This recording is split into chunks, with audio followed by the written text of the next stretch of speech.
In the bustling city of Chicago, nestled among towering steel skyscrapers, stood Maverick and Crown, a prestigious consulting firm known for transforming tech startups into giants of industry. The firm had a reputation for helping entrepreneurs scale their companies, and its clientele included some of the most influential names in the business world. To work at Maverick and Crown was considered a badge of honor, drawing in ambitious professionals from all walks of life. Yet, as grand and high profile as the firm was, there existed a stark divide within its walls, a division between the executives who wore sharp suits and exuded confidence, and the overlooked staff members who went unnoticed. These lower ranking employees, often relegated to mundane tasks, were treated as little more than invisible cogs in the machine of success. Among them was Riley Moore, a janitor who had recently joined Maverick and Crown. In her standard blue uniform, with her hair neatly tied back and her cleaning supplies in tow, Riley blended into the background with ease. She went unnoticed by most of the office's elite, invisible even to the upper management. They saw her as nothing more than a nameless face, performing the tasks that no one else wanted to do. But Riley Moore's story was far from ordinary, and the company's leaders were about to learn a valuable lesson about the dangers of underestimating the people they deemed insignificant. Years ago, after Maverick and Crown had established itself as a force to be reckoned with, Riley had quietly handed over the reins of day-to-day operations to her cousin, Noah Hayes, who had become the firm's CEO. Due to health issues, Riley had stepped back and allowed Noah to take the lead while she observed from the sidelines, content to watch her creation flourish. Now, however, Riley's health had improved, and she was ready to see if the company she had built still reflected the values she had instilled in it. What she discovered, however, was deeply troubling. The very executives she had trusted to uphold the firm's integrity had forgotten the foundation on which Maverick and Crown had been built: honesty, respect, and fairness. For years, Riley had quietly watched as Noah, Liam, and Monica, key figures in the company's leadership, had strayed further from those ideals. But it wasn't until she began working undercover as a janitor that she realized how deep the corruption truly ran. Every day she observed the arrogance, the condescension, and the utter disregard for those beneath them. And every day she grew more disgusted. Noah Hayes, the CEO, had always carried an air of charm and charisma, but Riley had begun to see a darker side to him, one that sought to manipulate others for personal gain.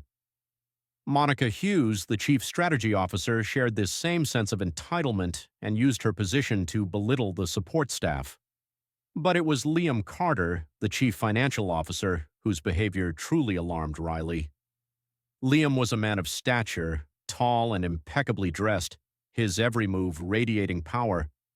He had a way of making everyone around him feel small, from junior consultants to receptionists. But it was Riley he seemed most interested in, though not for the reasons anyone would expect. From the moment they crossed paths, Riley felt his gaze on her, a gaze that made her skin crawl. At first, it was a passing glance, a momentary look that Riley brushed off. But soon it grew more frequent, more intense. It was as if Liam was trying to intimidate her, make her feel less than what she was. She began to notice that every time she mopped the floors or cleaned the break room, Liam was never too far behind, watching her from the corner of his eye. And his comments, always laced with arrogance, only worsened. One afternoon, while Riley was cleaning the hallway outside the executive offices, she overheard a conversation that made her stomach churn. Monica and Liam were talking in hushed voices, completely unaware that Riley was just a few feet away. "I can't believe how much we pay those janitors," Monica said, her tone dripping with disdain.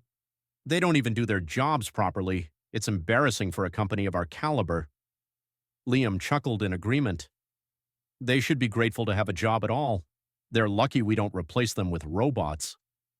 Riley's heart sank as the words echoed in her mind. She had suspected it all along, but hearing it so plainly confirmed what she had feared. Maverick and Crown had become a company driven by greed and ego, with no respect for the people who made its success possible. But it wasn't just the attitude of the upper management that bothered Riley. It was the way they treated her personally. Liam, in particular, seemed intent on making her feel small. The more she observed him, the more his behavior crossed boundaries, and soon it became clear that his actions were no longer just arrogant, they were predatory. One morning, as Riley was finishing up her cleaning duties, Liam walked past her. He stopped in front of her, smirking as he pointed at a spot on the floor that she had already cleaned. "You missed a spot," he said, his voice dripping with condescension. "Honestly, Riley, you should clean better when you're around someone as important as me." Riley froze, her heart pounding in her chest, but she forced herself to remain calm, trying to mask her discomfort. "Sorry, Liam, I'll fix it," she replied, her voice steady despite the anger bubbling inside. Liam, however, wasn't done. He took a step closer, his eyes narrowing as he lowered his voice to a whisper. "You know, Riley," he said, "someone as pretty as you shouldn't be wasting her time cleaning. I could get you a better job here. Just need you to cooperate a little more." Riley felt her skin crawl. It wasn't just about cleaning anymore, it was about power. And Liam was using that power to make her feel small, to try to manipulate her into doing what he wanted. But Riley wasn't about to let him control her. "I'm happy with my job, thank you," she said, her tone firm, though the words barely masked the fury she felt inside. Liam smirked, clearly enjoying the discomfort he was causing. "We'll see about that," he muttered before walking off. The encounter left Riley seething with anger. She knew she had to put an end to this, but she also knew that the time for confrontation hadn't come yet. She had to wait for the right moment to strike. Days turned into weeks, and Liam's inappropriate comments only grew bolder. Riley could feel herself becoming more and more trapped, but she refused to let him win. The moment for action was drawing nearer, and when it arrived, Riley would make sure to leave no room for doubt. That moment came one evening after Riley had finished cleaning the executive floors. As she was about to leave, Liam appeared in the parking garage. He blocked her path, a menacing smile creeping across his face. "You've been working so hard lately," he said, his voice low and almost predatory. "I've been thinking maybe you deserve more than just this janitorial job. There's a place for you here, if you're willing to cooperate." Riley's heart raced in her chest, but she didn't flinch. She knew what he was implying, and she had had enough. "Get out of my way, Liam," she said, her voice cold and steady. Liam laughed, taking another step closer. "You don't want to make this difficult, Riley. I can make sure you're out of a job in an instant. But if you play along, I can give you something more. You won't have a chance anywhere else, not with your background." Riley's blood boiled, but she stood her ground. "If you keep this up, you'll regret it," she said, her eyes locking with his. For a moment, Liam seemed taken aback. He didn't expect her to stand up to him, and the shock on his face was enough to give Riley the strength to walk past him. The next morning, Riley walked into Maverick and Crown's headquarters, not as the janitor, but as the CEO. Dressed in a sharp, tailored suit with her hair styled neatly, she carried herself with the same confidence that had once only been seen in Liam and Monica. She passed through the lobby, and the employees who had once ignored her now stared at her in disbelief. Liam and Monica were in the boardroom preparing for a meeting when they noticed her walk in. At first, they didn't recognize her, but when she made her way to the head of the table and stood beside Noah, their faces turned pale. "This is Riley Moore," Noah announced proudly, gesturing to her, "the founder and owner of Maverick and Crown." The room fell into stunned silence. Liam's face twisted with confusion and disbelief as he stammered, You're the janitor? Are you telling me you've been—" Riley cut him off, her voice calm and unwavering. "Yes, Liam. I've been working undercover as a cleaner, observing the company firsthand, and what I found was disturbing." Her gaze locked onto his, and the words that followed were sharp and deliberate.